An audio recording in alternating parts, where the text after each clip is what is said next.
Video आप लोगों तक सबसे पहले पहुंचे तो लाल बटन दबाकर चैनल को सब्सक्राइब जरूर करें और बेल आइकन दबाना न भूलें। Present by happy films. Happy films. Happy films.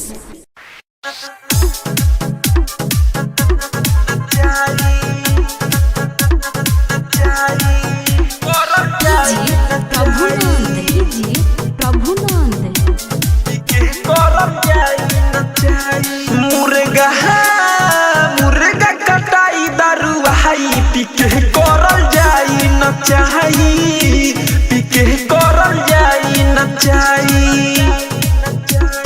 नया साल में डीजे बजाई पीके करल जाई न चाही, पीके करल जाई न चाही। मुर्गा कटाई दारू हाई पीके करल जाई न चाही, पीके करल जाई न चाही। Present by happy films. Happy films. Happy films.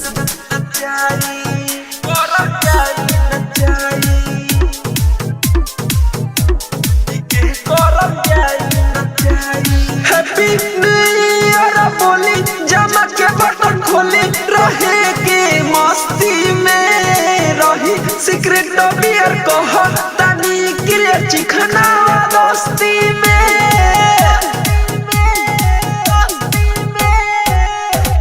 Happy new year बोली जमा के बटन खोली रहे के मस्ती में रही सीक्रेट बियर कह तानी क्लियर चिखना दोस्ती में।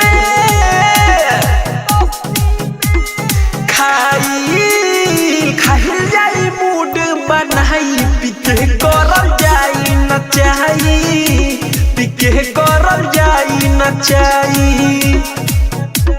नया साल में डीजे बजाई पीके करल जाई न चाही, पीके करल जाई न चाही। Present by happy films. Happy films. Happy films.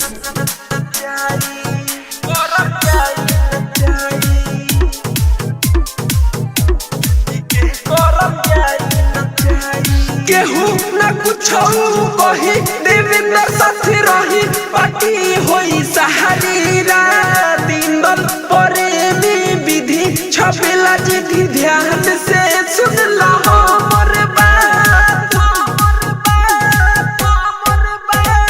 केहू न कुछ कही देवेंद्र साथ रही पार्टी होई सहारी दिन प्रेमी विधि गोविंदा जिधि ध्यान से सुन लो बात।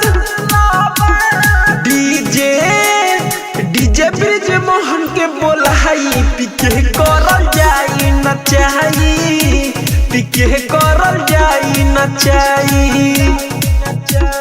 नया साल में डीजे बजाई पीके करल जाई न चाही, पीके करल जाई न चाही।